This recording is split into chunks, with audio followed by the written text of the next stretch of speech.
Un aviso antes de comenzar. Todo lo que se narra a continuación son hechos reales. En algunos pasajes este podcast puede incluir relatos poco apropiados para oídos sensibles. Cuba beckons to the sports world with a carnival featuring here its second Grand Prix for racing drivers. La Habana, 23 de febrero de 1958.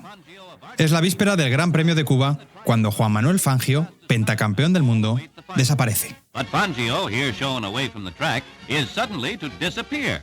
Kidnapped at pistol point by Cuban rebels, obviously seeking... Los barbudos que asedian al dictador Fulgencio Batista no tardarán en reivindicar su secuestro.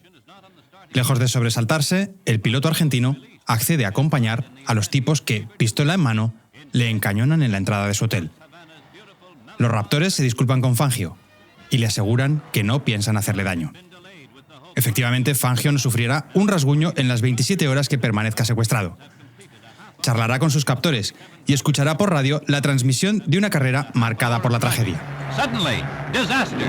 Skidding into the crowd at 100 miles an hour, one of the cars mows down dozens of spectators. Un accidente causado por el piloto local Armando García Cifuentes provocará la muerte de 6 personas y una cuarentena de heridos entre el público. Posteriormente se detectará un fallo en el Maserati 450 de Fangio. Tal vez ustedes lo que hicieron fue salvarme la vida, le confesará el piloto a sus captores. Un año más tarde, la dictadura de Batista caerá y los revolucionarios de Fidel Castro tomarán el poder en Cuba. Esta vez, por fortuna para todas, la revolución llegará de verdad al poder.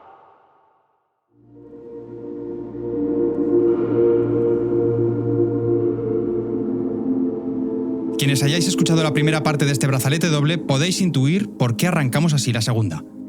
Un argentino pentacampeón en su deporte, unos rebeldes latinoamericanos y muchas ganas de llamar la atención en la prensa internacional.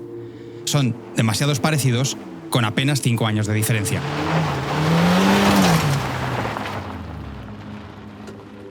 Llega ahora el momento de desvelar cómo, en agosto de 1963, y tras 2 jornadas de angustia, se resolverá el secuestro de uno de los mejores futbolistas de todos los tiempos, de conocer quiénes y por qué lo llevaron a cabo, y de intuir, de paso, qué nos cuenta su rapto de aquel fútbol, de aquella Venezuela y de aquella España.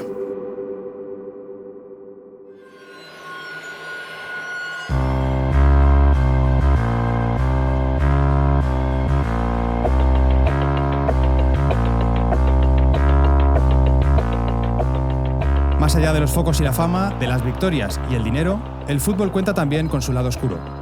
Relatos de perdedores en el campo y en la vida. Equipos malditos, jugadores desaparecidos, estadios trágicos. Ya es momento de que algunas de esas historias y sus protagonistas abandonen la penumbra del olvido. Empezaron a explicar esto, que no era un secuestro ni por dinero, ni que me iban a matar, sino que era una cuestión política. ¡Atención! Una noticia sensacional de última hora que llenará de consternación a los seguidores del Real Madrid. Di Stéfano no formará en la delantera de su equipo. Yo soy Aitor Lagunas y esto es Brazalete Negro de Panenka Podcast y Radio Primavera Sound con la colaboración de Estrella Damm.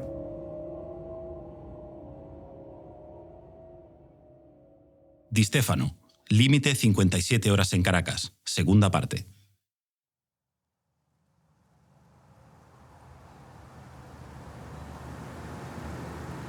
Madrid, 20 de abril de 1963. Son las 5 de la mañana cuando la Guardia Civil se niega a formar un pelotón de fusilamiento en el campo de tiro del barrio de Campamento. El capitán general de Madrid no acepta después que militares de carrera formen esa unidad. Finalmente, y por orden de muy arriba, serán soldados de reemplazo los que, temblorosos y sin experiencia de tiro, agarren los fusiles. 27 disparos después, el condenado aún se mueve. Tendrá que ser el teniente del pelotón quien descerraje no 1 ni 2, sino 3 tiros de gracia.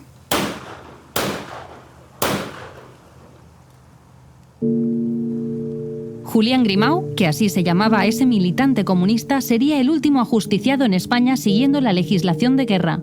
Acusado de torturas y supuestos crímenes durante la contienda, él mismo será sometido a torturas e incluso será lanzado al vacío desde una ventana de la Dirección General de Seguridad en la Puerta del Sol. Como solo sufre roturas en las muñecas y cráneo, a la dictadura no le queda otra que fusilarlo. aun a pesar de una ola de protestas internacional, incluso del propio Papa Juan XXIII. De alguna manera, a Grimau se le puede considerar la última víctima de la guerra civil. Ha pasado casi un cuarto de siglo desde el triunfo del bando sublevado.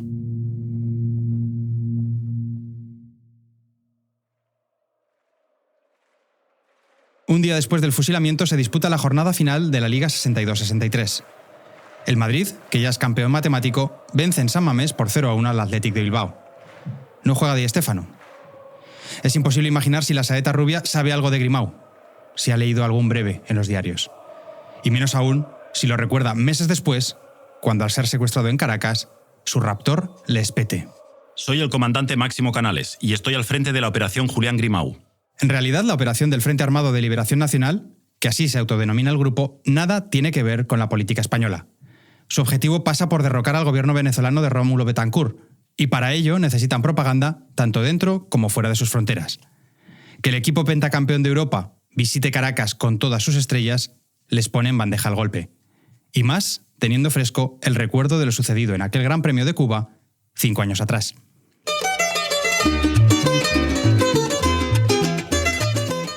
El escritor Jimeno Hernández Rulers, que ha escrito un fabuloso libro sobre el secuestro de la saeta, nos cuenta quién era ese Máximo Canales. O más bien, Paul del Río, su auténtica identidad.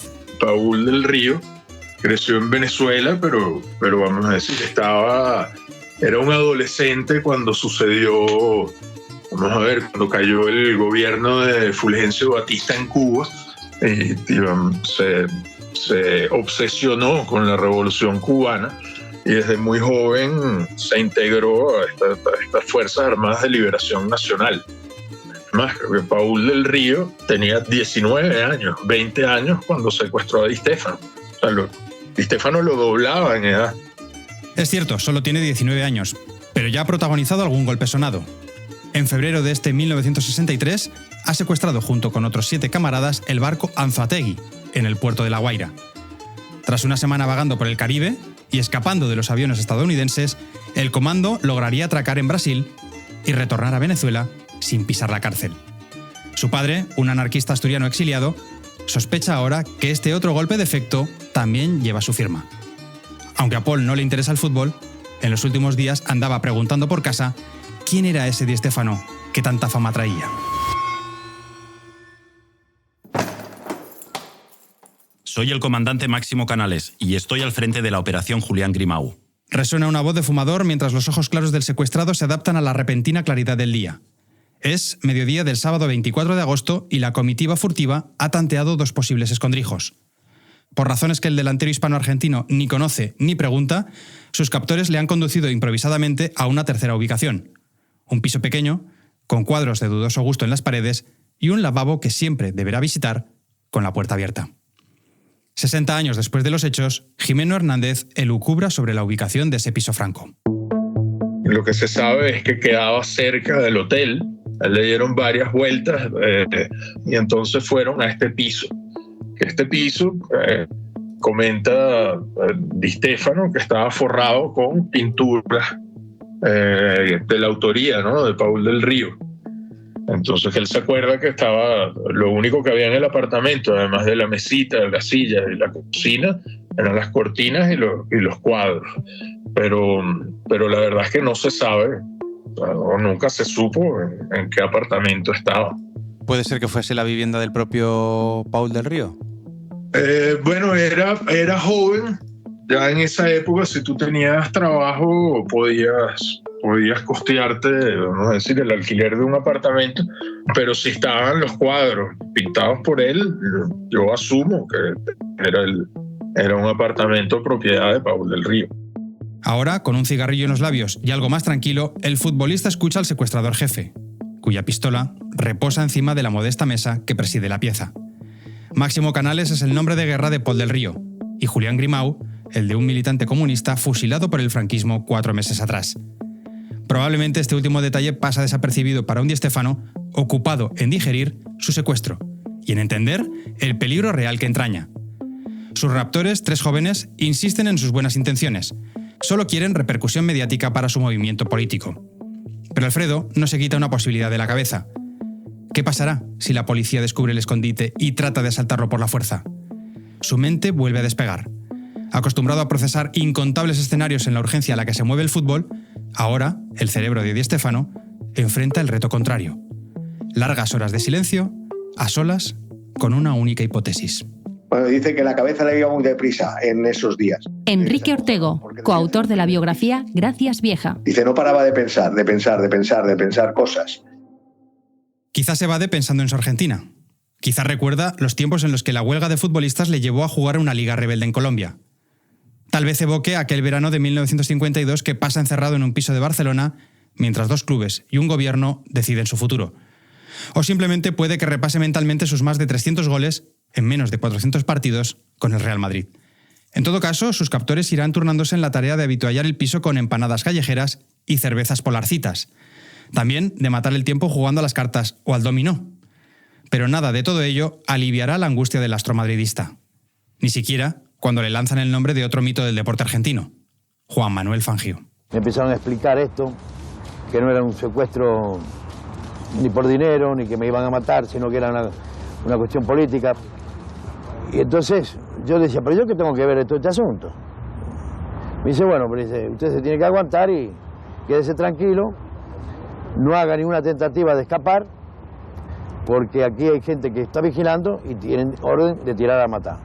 Claro, ahí me frené. Ortego le recuerda claramente angustiado por aquellos días. Sí, él habla de 2 veces de la palabra que utiliza, liquidar.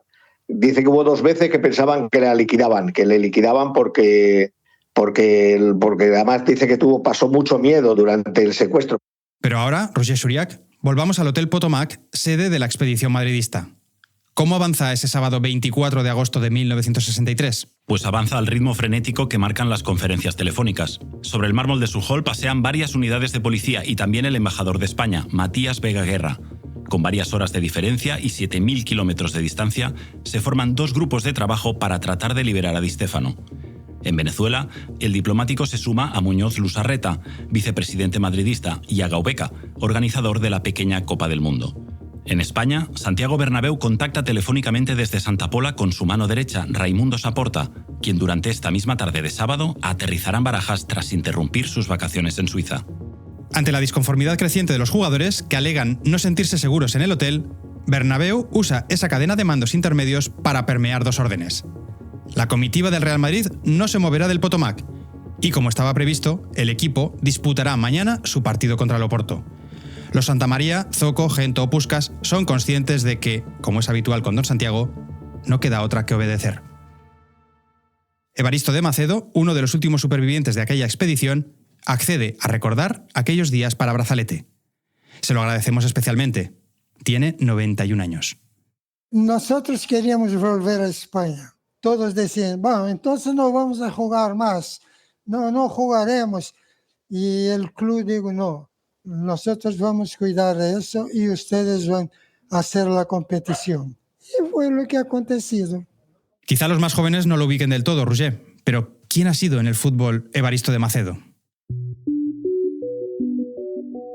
Nacido en Río de Janeiro, Evaristo fue el primer brasileño que triunfó en el fútbol español.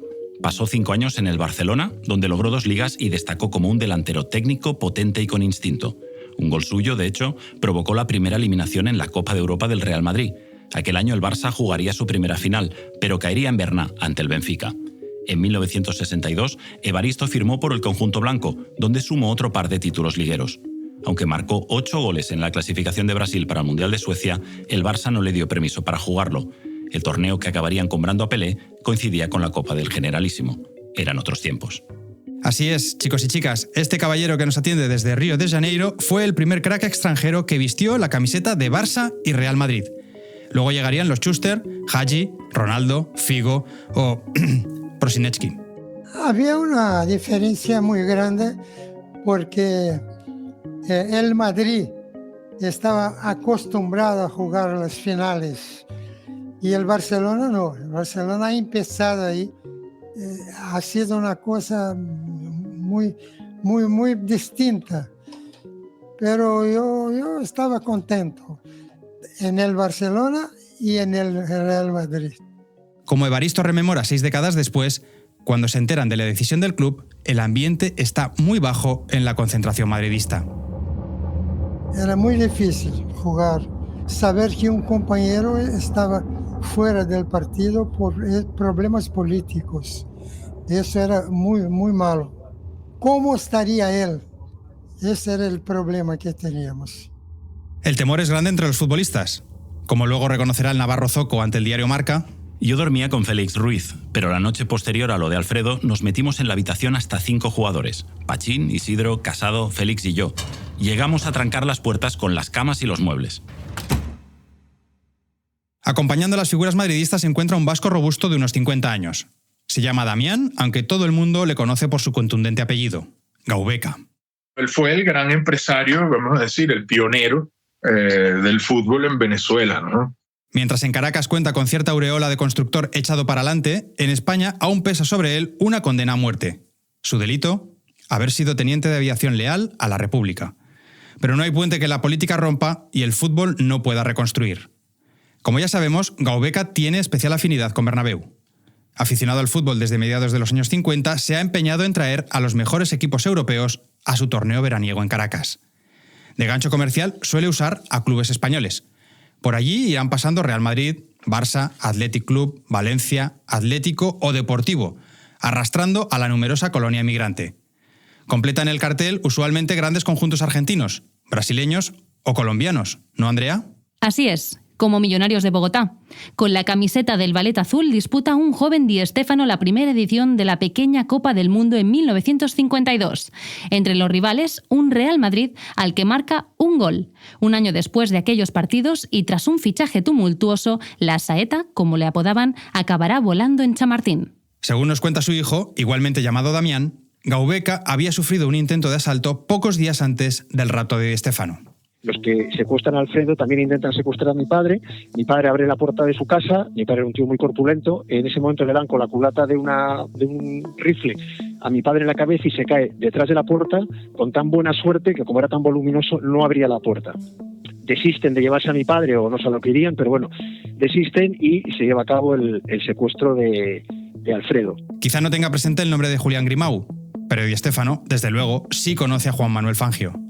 Para demostrar que con su acción solo buscan eco periodístico, los secuestradores esgrimen ese rapto como ejemplo. Como sabemos, los barbudos de Fidel Castro retuvieron al piloto de Fórmula 1 durante 2 días con el mero objetivo de ganar popularidad. Ahora, la idea de las Fuerzas Armadas de Liberación Nacional es clonar el secuestro del automovilista con uno de los mejores jugadores del mundo. Y para ello, exige que el gobierno rompa su silencio sobre cualquier acción subversiva. ¿Qué pasa si matan a Alfredo Di Stéfano?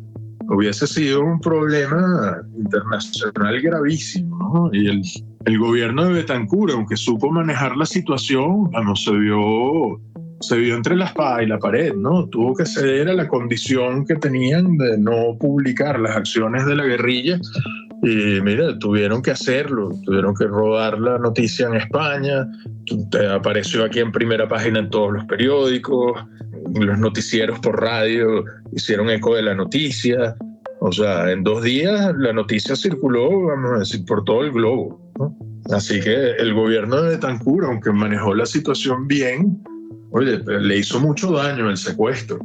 La guerrilla, vamos a decir, tomó una fama inédita con haber secuestrado, imagínate, al mejor futbolista del mundo de su época, ¿no?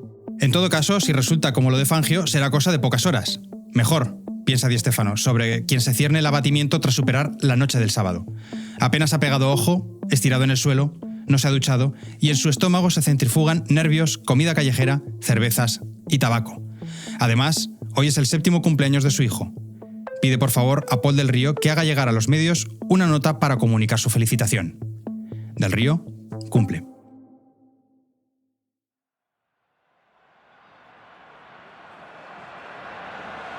La tarde de ese día, domingo 25 de agosto, el Real Madrid debe jugar contra el Oporto. La comitiva blanca se desplaza entre enormes medidas de seguridad al estadio universitario. Nosotros no teníamos muchas ganas de jugar, sabiendo que Di Stéfano no estaba con nosotros, pero teníamos la obligación. En la distancia, la radio del piso franco sintoniza con la transmisión. Es una escena que ya ha prefigurado casi al detalle la película La batalla del domingo, rodada ese mismo año con la participación estelar del propio Di Stéfano. ¡Atención! ¡Atención! Una noticia sensacional de última hora que llenará de consternación a los seguidores del Real Madrid. Y por qué no decirlo, a España entera. Di Stéfano no formará en la delantera de su equipo. Nadie se explica los motivos de esta ausencia tan dolorosa del genio del balón. En una increíble inversión de la habitual relación entre realidad y ficción, Di Stéfano vuelve ahora a ser protagonista de un secuestro. Solo que esta vez es real. A diferencia del film, el hispano-argentino no está amordazado, pero sí muy vigilado por 3 hombres armados que no le quitan la mirada de encima. En su fuero interno, el futbolista celebra no solo la victoria, sino la mera disputa del partido. Aunque para entonces su relación con Bernabéu ya esté desgastada, la estrella madridista ha llegado a la misma conclusión que el presidente. Unos secuestradores no pueden marcar la agenda del Real Madrid. Enrique Ortego recuerda la distancia que poco a poco va separando a 2 figuras tan poderosas como la de Bernabéu y Di Stéfano. Eran 2 gallos en el mismo corral. Entonces, Di Stéfano no aceptaba muchas de esa forma tan antigua de llevar el club de Bernabéu y ese régimen un poco de disciplina que él quería implantar, porque Di Stéfano era un poco el activista, por decirlo de alguna forma, el que siempre estaba pidiendo cosas, y si iban a hacer una gira por tal sitio, pues Di Stéfano decía que los jugadores se tenían que llevar también dinero de esa gira y no fuera todo para el club y tal y cual. Esas cosas Di Stéfano lo hacía bastante. Di Stéfano defendía mucho a sus compañeros, parece. Por eso los compañeros, a pesar del carácter que tenía, le querían mucho.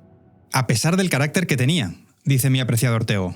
En este punto, seguramente Evaristo de Macedo sea una de las últimas personas que puede aportar algo de luz. Él siempre me ha tratado muy bien. Él tenía problemas con algunos compañeros, no hablaba mucho. No era muy llegado a las personas, ¿sabes? Pero conmigo no. En la caseta yo sentaba al lado de él. Estábamos siempre juntos. Era difícil, no era muy fácil, no. Él escogía a sus compañeros. Por su parte, el hijo de Damián Gaubeca confirma ese carácter reivindicativo de la saeta. Una vez que terminaba el entrenamiento, el portavoz del equipo siempre era don Alfredo, que llegaba y le decía a don Santiago pues quién andaba mal de dinero, si las duchas estaban bien, si el campo estaba bien, si el campo estaba mal, si para viajar viajaban en unas mejores condiciones o peores condiciones. Entonces mi padre siempre le decía a don Santiago, le decía, joder, es que tú le consientes todo a Alfredo. Y mi padre siempre contaba que decía a don Alfredo, sí, Damián, pero es que este señor pide mucho durante la semana, pero llega el domingo y lo devuelve con creces. Pero vamos, Alfredo era muy generoso y siempre pedía para los demás. Jamás, dice mi padre, que jamás le vio pedir absolutamente nada para él. Tienes que recordar que él era uno de los promotores de la huelga del fútbol en Argentina y por eso se van todos a Colombia. Es un poco reivindicativo, ¿no? Y ese carácter reivindicativo probablemente choca bastante con el espíritu de orden y mando de Bernabéu. Claro, efectivamente. Bernabéu era de los que si hubiera habido una huelga aquí de jugadores en el Madrid, bueno, no sé lo que los hubiera hecho en ese sentido. Estás escuchando Brazalete Negro, el true crime del fútbol. Ahora con 2 capítulos al mes y una newsletter semanal. Suscríbete en brazaletenegro.com.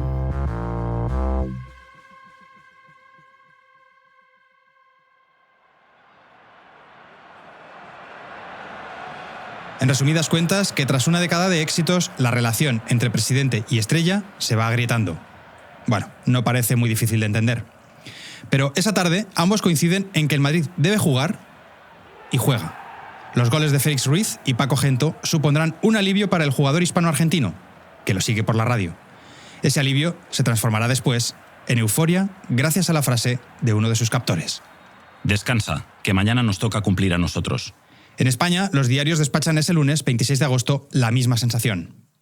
Di Stéfano será liberado hoy. Al menos eso dicen los terroristas por mediación de una llamada al directivo del Real Madrid, Agustín Domínguez. Poco después del almuerzo, Paul del Río invita a su ilustre rehén a ponerse una de sus camisas. El futbolista se niega. Prefiere ser liberado con su propia ropa. ¿Recordáis? Ese polo verde con la corona de laurel de Fred Perry, que le ha acompañado en las vacaciones de verano por Andalucía. Poco después, los secuestradores le hacen un par de fotos. Di Stéfano con su atuendo veraniego, Paul del Río con un look militar y revólver en el cinturón. Pero ni siquiera ante la sensación de una liberación inminente se termina de fiar el jugador madridista. Lo evoca Enrique Ortego, su biógrafo junto a Alfredo Relaño, en Gracias Vieja. Me acuerdo de una cosa que me hizo mucha gracia, que dice que cuando ya le liberaron cerca de la embajada española, él dijo, darme un arma por si hay un enfrentamiento con la policía, morir matando y tal. Y yo le decía, pero bueno, ¿qué ibas a disparar a la policía? No, yo quería un arma, por si acaso yo quería un arma. No sé para qué lo quería, pero yo quería un arma. El comando vuelve a tapar los ojos de Di Stéfano, le sube al coche y le proporciona 3 bolívares para un taxi. Tras un corto trayecto, el jugador recibe la orden de bajar del automóvil. Mira que Caracas es grande. Pues le dejan en la esquina con el nombre más apropiado de todo el callejero: Avenida Libertador. En pocos minutos, Alfredo estará achicharrando el timbre de la embajada española. Como él mismo recordará con humor décadas después... Entonces fue cuando llegué yo a la embajada y veo el rótulo. De 10 de la mañana a 14 horas. Y era las 14 y 15 minutos. Cerrada. Digo, esto es lo más grande del mundo. Digo, ¿dónde me meto yo? Y meto el dedo en el timbre, que casi más perforo la pared, como estaría los nervios que tenía, parece un conserje. Claro, me ve, me abre la puerta, me entorna y le digo yo, soy Di Stéfano. Tras descansar y llamar a su esposa, Sara, esa misma tarde Di Stéfano comparece con gesto serio en una rueda de prensa convocada por el embajador. Su expresión se tensará aún más al ver disfrazados a 2 de sus secuestradores entre los periodistas. Volvamos a escuchar a la saeta en declaraciones a Radio Televisión Española.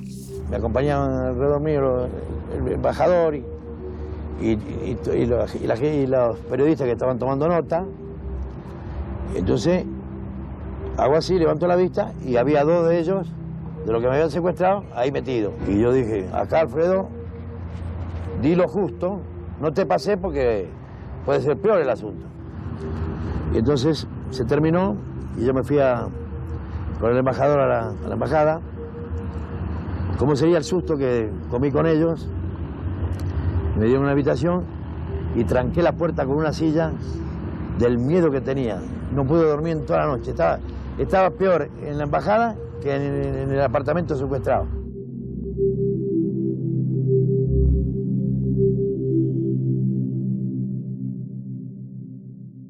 Alfredo está libre, pero sigue intranquilo. En la mañana del martes regresa al Potomac, rodeado por una escolta policial digna de todo un jefe de Estado. Su llegada genera sobre el mármol del hall la misma euforia que uno de sus goles en Chamartín. Evaristo de Macedo, mucho tiempo después, lo recordará así. Cuando él ha vuelto, nosotros no tuvimos oportunidad de hablar mucho con él. Solamente en España, cuando llegamos, pudimos hablar con él, saber lo que ha pasado y cómo ha pasado. Pero allí en aquellos momentos no. Una vez recuperada la compostura, solo falta una última formalidad: la obligada conferencia con Santa Pola, que le hace ver la conveniencia de que mañana, a pesar de sus dolores de espalda y sus músculos entumecidos, salte al césped. Como le gusta recordar, soy toro en mi rodeo y torazo en rodeo ajeno. Es decir, tocará hacerse el fuerte. Y así será.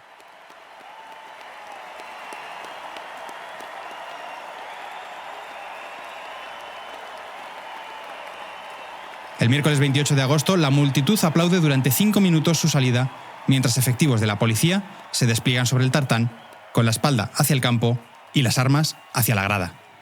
Di Stéfano solo disputará la primera parte, deslavazada, errática, tal vez prefigurando el ocaso de su fútbol total, que ya se adivina. El partido concluye con un 0-0 que le da la pequeña Copa del Mundo al Sao Paulo y al Madrid un título aún más preciado: el billete de vuelta a casa. Los focos del estadio refulgen en las metralletas de los militares, mientras Alfredo Di Stéfano, siempre temeroso de volar, siente por primera vez en toda su carrera unas irrefrenables ganas de subirse por fin al avión. Esperad, ¿os habéis dado cuenta? Estamos a punto de cerrar este doble capítulo y no le hemos definido todavía como jugador. En fin, quizá yo presupongo demasiado cuando pienso que cualquiera sabe de qué hablamos cuando hablamos de Di Stéfano, el primero de los 4 grandes del siglo XX. Tras él llegarían Pelé, Cruyff y Maradona. Pero para quienes nos escucháis más por el true crime que por el fútbol, hagamos una síntesis. Roger, ¿cómo se puede describir al Di Stéfano jugador. Menuda responsabilidad, Aitor. Vamos a ver, Alfredo Di Stéfano fue un jugador que reunía muchas cualidades, pero que sobre todo era capaz de ejecutarlas en cualquier sitio. Siempre en constante movimiento, nunca quieto. Subía, bajaba, tocaba, aceleraba, regateaba y marcaba. Con él nació el concepto de jugador todocampista o todocancha, aquel que no juega en un puesto todo el partido, sino que elige un puesto en cada jugada. Además de un físico impresionante y una velocidad endiablada, «Socorro, socorro, ahí viene la saeta con su propulsión a chorro», le cantaban en Argentina. Era el primero en sacrificarse por el equipo. Un líder natural, un ganador obsesivo que cambiaría para siempre la historia del Real Madrid. El gen competitivo de la camiseta blanca no surgió por arte de magia. Lo inyectó él, Alfredo Di Stéfano. Wow, creo que es difícil ofrecer una mejor definición. Como mucho, una complementaria, como la que dio su amigo Damián Gaubeca y que ahora nos recuerda el hijo de este. Le hacen la entrevista a la BBC y entonces el periodista, el compañero tuyo, le pregunta a mi padre, delante de Pelé. Bueno, señor Gaubeca, usted lleva a los mejores jugadores del mundo, entonces, mire, si usted tuviera que fichar a Alfredo o a Pelé, ¿a quién ficharía? Y entonces le dijo, mira, Pelé, discúlpame, yo ficharía a Alfredo.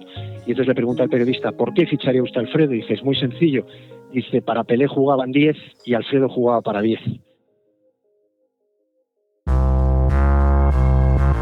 Conoce mucho más la figura de Alfredo Di Stéfano en el monográfico especial de Panenka. 116 páginas dedicadas a la saeta rubia, ya a la venta en kioscos, librerías y tienda.panenka.org.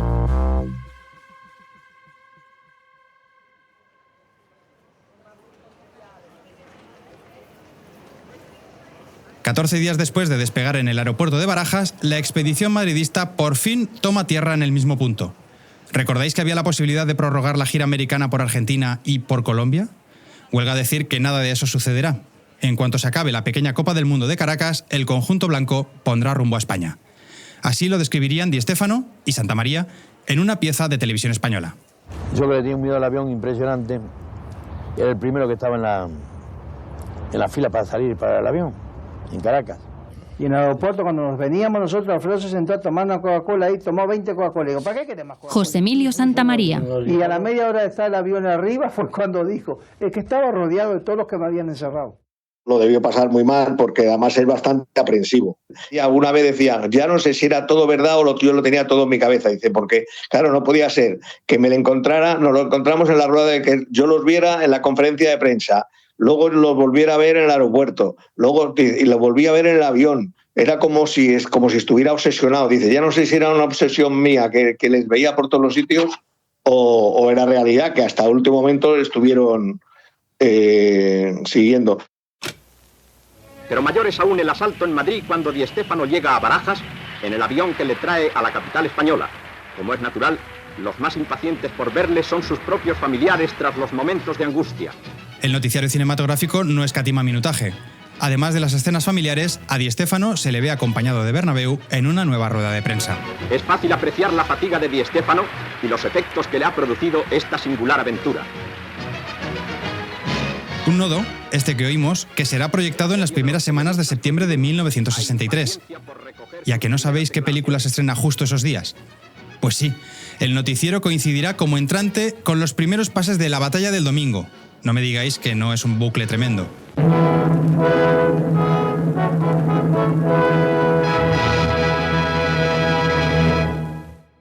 De hecho, en la productora Suevia Films, llámales tontos, no dudan en usar la increíble coincidencia como reclamo comercial en los diarios del sábado 31 de agosto. En ellos aparece un Di Stéfano amordazado, aunque no es una instantánea de su rapto, o al menos no del que ha padecido realmente. El mundo entero ha vivido horas de angustia con el secuestro del famoso delantero centro del Real Madrid. En la fotografía que publicamos aparece Di Stéfano, atado y amordazado, raptado por una banda criminal que intenta especular con su desaparición según el argumento de la película de palpitante actualidad La Batalla del Domingo, que se estrena el próximo lunes en los cines Real Cinema y Torre de Madrid. ¿Soy yo o esto parece una locura? ¿Qué probabilidades hay de que una película rodada en 1962 y montada en los primeros meses del 63, que incluye el secuestro y liberación de Di Stéfano, coincida casi al minuto con el secuestro y liberación de Di Stéfano? Bien, de cualquier modo, ni semejante campaña de marketing, quizá el caso más literal de marketing de guerrilla, salvará el taquillaje de la cinta.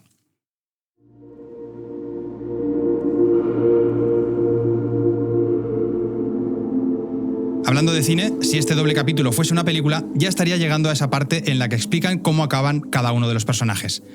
Pues bien, Santiago Bernabéu falleció en 1978, tras 35 años al frente del Real Madrid, sin haber encontrado al nuevo Di Stéfano. Desde su ruptura, optaría por cambiarle el nombre de su barquita de pesca en Santa Pola, hasta entonces llamada Saeta Rubia. Muchos años después, seguirá en pie el pequeño chalet a orillas del Mediterráneo, desde el que el mandatario impartió sus órdenes durante el secuestro. Se encuentra en esa localidad alicantina, en el número 35 de la avenida Bernabéu. A principios del siglo XXI moriría Damián Gaubeca. Gracias a su futbolera amistad con Bernabéu, pudo el promotor de la pequeña Copa del Mundo regresar a España.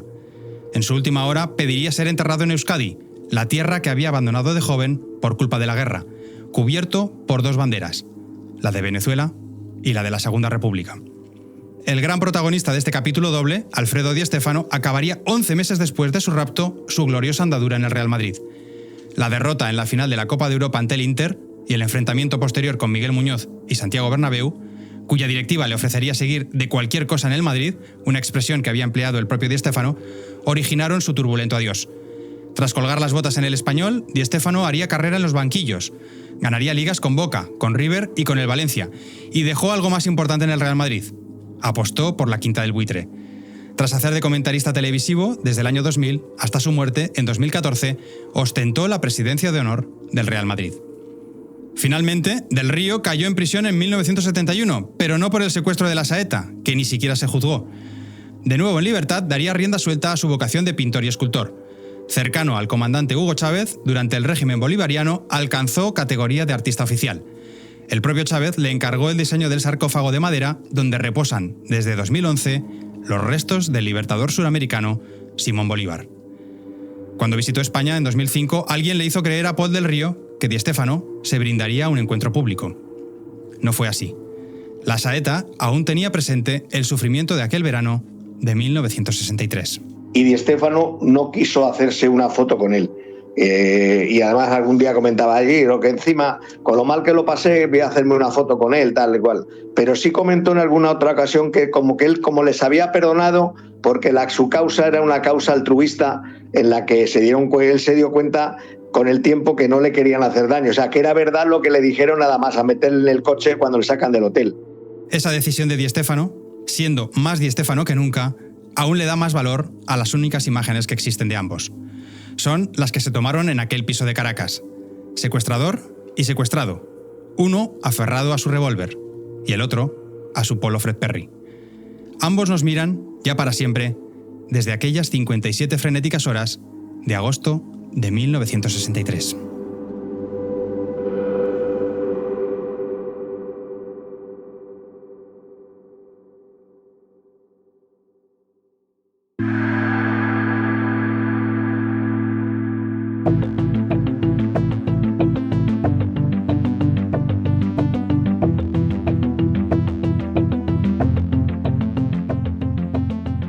Hasta aquí este brazalete doble. Vuelve el True Crime del Balón y vuelve también su newsletter en brazaletenegro.com. Como sabes, este podcast es una coproducción de Panenka y Radio Primavera Sound con el apoyo de Estrella Damm. Síguenos en las redes sociales, comenta este episodio en tu plataforma y, sobre todo, no olvides decir que nos oyes. Gracias a Enrique Ortego por compartir sus recuerdos como coautor de la biografía Gracias Vieja. A Evaristo de Macedo por atendernos desde Río y a Fernando Martiño por ayudarnos en su producción. También gracias a Damián Gaubeca, así como a sus hermanos Félix y José María. Agradezco igualmente su aportación a Carlos Marañón, director de Cinemanía, y a Carlos Martín Río, redactor jefe de Panenka, 2 cracks de revista. Y gracias por último a Jimeno Hernández Drulers. En la elaboración de este artículo he disfrutado con la lectura de su novela El secuestro de la saeta rubia, que amablemente me envió su editor Sergio Dagbar. En la elaboración de este doble episodio también ha resultado esencial la consulta de la hemeroteca de Marca y ABC, así como los archivos de Televisión Española y Filmoteca Española. Y qué decir de esa joya del surrealismo cinematográfico, La batalla del domingo, o cómo un guión enajenado puede convertirse en una noticia no menos alocada. En fin, si queréis perder 1 hora y media, la tenéis en Amazon.